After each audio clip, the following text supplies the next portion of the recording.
Okay, I want you to picture a city, but forget zoning laws, forget concrete, and definitely forget the structural integrity of steel. Right. In this city, the buildings are made of waffles, the streets paved with licorice, and you're sitting in traffic, probably getting your tires stuck, and you look up at the traffic light. Mm-hmm. It doesn't say red, yellow, green. It's blinking, yay, maybe, and GEMP. Which, as a driver it's frankly terrifying. Yay is not a traffic instruction. And maybe, I mean, that's just an insurance claim waiting to happen. Right. I'm imagining the premiums in this place. Welcome to Snugglepop City. Today we're doing something a little different. We are digging into a source that looks like a bedtime story. It's called The Great Organization of Snugglepop City. Yeah. But we're treating it as a case study. Because underneath all that sugarcoating, this is a brutal look at leadership failure, logistical nightmares, and just the chaos that happens when you have vision without any execution. It really is. It's so easy to dismiss it because of the aesthetic. It's all very candy-coated whimsy. But the core conflict is something I see in, like, Fortune 500 companies all the time. It's the visionary's dilemma. Okay, what's that? High creativity, high energy, but zero executive function. And the result isn't just messy. In the text, it's actively destructive. So our mission today is to unpack the reign of Mayor Marshmallow. We're going to look at how his whole good vibes only policy led to what the text calls marshmallowy mayhem. And then we're going to break down the specific educational framework, the fix that the story introduces. Because honestly, looking at the notes, this city was on the brink. Of collapse, absolutely. The source makes this fascinating link between organization and happiness. We tend to think of structure as boring and, whimsy as fun. But in Snugglepop City, the lack of structure was actually preventing anyone from having any fun at all. Let's start with that infrastructure. We mentioned the maybe light. To me, that is the perfect metaphor for bad management. It's the definition of ambiguity. I mean, think about it psychologically. If a leader tells you stop or go, you know what to do. You might not like stop, but it's clear. It's an instruction. But maybe. Yeah. That just induces analysis paralysis. A driver seeing maybe freezes. They don't know if they should brake or accelerate. In a traffic system, that causes gridlock. In a company, it causes burnout because the employees are constantly trying to guess the leader's intent. And the leader in question is Mayor Marshmallow. The description of him is great. The fluffiest, sweetest, stickiest mayor in history. He wears a bubblegum bow tie. But the detail that got me was his clipboard. It's made of graham crackers. That is such a lethal detail. The clipboard is the universal symbol of the administrator, right? The person checking the boxes. Yeah. But his is made of a crumbly cookie. It's a visual metaphor that just screams, I am playing the role of a leader, but my authority creates crumbs, not results. He's described as having gooey charm and wanting to make everything extra fun. Now, I'll play devil's advocate here. Isn't that what you want in a mayor of a candy city? Someone who just wants fun. You want the vision of fun, sure, but you need the mechanics of boring. The mayor, he represents the idea guy archetype. In EOS terms, entrepreneurial operating system, he's the visionary. He sees the big picture. Let's make it extra fun. Right. But he lacks the integrator. He has no one to say, okay, sir, but if we make the streets out of licorice, they will melt at noon. And because he lacks that person, he just goes for it. The text says it explicitly. He was terrible at organizing things. And this isn't a small problem. This leads us to the inciting incident of the story, which is honestly closer to the fire festival than a children's parade. Oh, yeah. The National Pajama Pancake Parade. The directives he gave for this event are just wild. He didn't just say, show up. He mandated that everyone wear roller skates and eat spaghetti with snorkels. Okay, let's pause and just look at the sensory and logistical nightmare he just ordered. Eating spaghetti. Through a snorkel? Through a snorkel. While skating. While skating. The mechanics of that are impossible. You can't inhale pasta through a breathing tube. It's a biological impossibility. But this is what happens when leadership is totally detached from the how. He thought, snorkels are fun, spaghetti is fun. Let's combine them. It's a classic category error. Exactly. He's smashing two user experiences together that just don't belong together. And the execution failures described in the source are they're cascading. It wasn't just the concept. The supply chain completely broke. Let's talk about the music first. A parade needs a march, right? Something with a beat. Right, like 120 beats per minute, get people moving. Snugglepop City played lullabies. Mismatched mood. So now you have people trying to roller skate, which is high arousal, high energy, while they're listening to Twinkle, Twinkle, Little Star. It creates this cognitive dissonance. The environment is telling you to sleep. The mandate is telling you to skate. And then the catering, this is where it gets gross. The pancake syrup was replaced with glitter glue. Ugh. This is a supply chain failure. Someone saw sticky liquid in a bottle and didn't check the label. It's a total breakdown in quality assurance. But think about the experience. You're a citizen. You've been told to eat spaghetti through a snorkel. You're sleepy because of the music. And now you have literally glued your mouth shut with art supplies. It's a disaster. But the piece of resistance for me is the transportation, the roller skates. The text says they didn't have wheels. No. They had jelly beans. I mean, come on. Jelly beans. Think about the physics of that. A wheel needs to rotate and bear load. A jelly bean is soft sugar. You step on it, it crushes. It becomes paste. So you have the entire population of the city just stuck. Stuck in sugar paste, mouths glued shut, listening to lullabies. And a mayor's reaction, he's pouting. He says, I just wanted to make things extra fun. He really doesn't get it, does he? He thinks the intent should count for something. And that is the tragedy of the incompetence. He's not malicious. He's just dangerous. The townspeople aren't laughing. They're groaning. Mayor Marshmallow, everything's mismatched. That word mismatched is the heavy lifter in this story. How so? It teaches the reader that organization isn't about being tidy, it's about alignment, matching the tool to the job. So at this point in the story, if this were the real world, the mayor gets voted out or maybe sued for the dental damage from the glitter glue. For sure. But this is a story about growth. So we don't get a recall election, we get an intervention. And this is where the story pivots from just a disaster log to a management seminar. The mayor cannot fix this himself. He literally lacks the cognitive architecture to do it. So enter the intervention squad. Operation Unmix the Mess. Exactly. I love this squad. It's basically a specialized consultancy firm. Let's break down who they bring in because the archetypes are so specific. First, Luna. Luna is the systems architect. The text notes she has color-coded socks.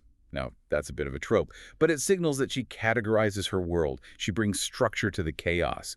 She's the one who looks at a pile of stuff and sees a taxonomy. Then we have Noodles, an elephant who writes notes on his ears. Now, elephants are famous for memory. An elephant never forgets. So why does he need to write things down?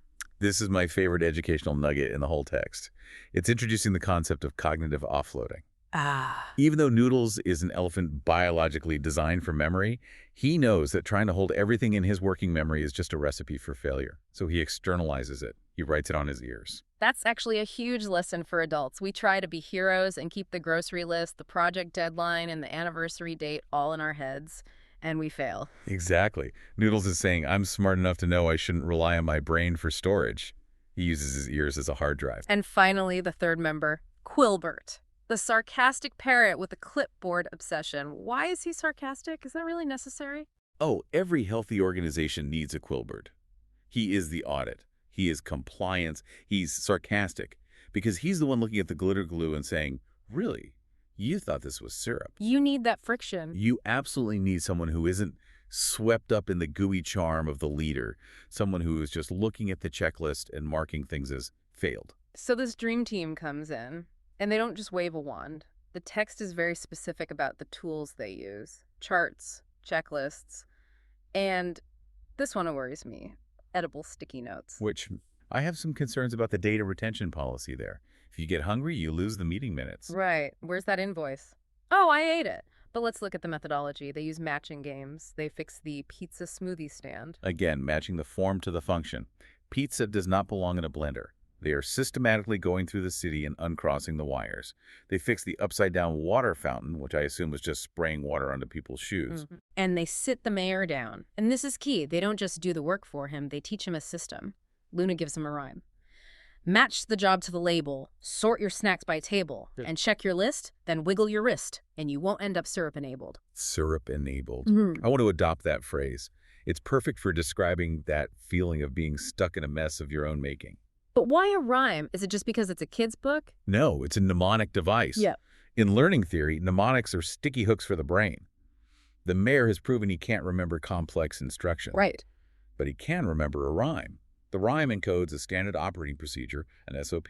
1. Match. 2. Sort. 3. Check. 4. Execute. That wiggle your wrist part checking off the list, that's the dopamine hit, isn't it? It is. It closes the loop. It turns the anxiety of what do I do into the satisfaction of it is done. So the intervention works. Snugglepop City transforms. The text says it became sorted, stacked, and spectacular. And I like the hierarchy there. You can't be spectacular until you are sorted and stacked. Before, they were trying to skip straight to spectacular, the spaghetti snorkels, without the sorting. And Mayor Marshmallow changes. He adopts a new tool. The great big binder of not-so-squishy plans. The not-so-squishy title is so important, it's an admission. I am squishy, I am soft, I am a marshmallow. Therefore, my external brain, the binder, must be hard. He's acknowledging his own limitations. But here's the part that I think saves the story from just being a lecture on being boring.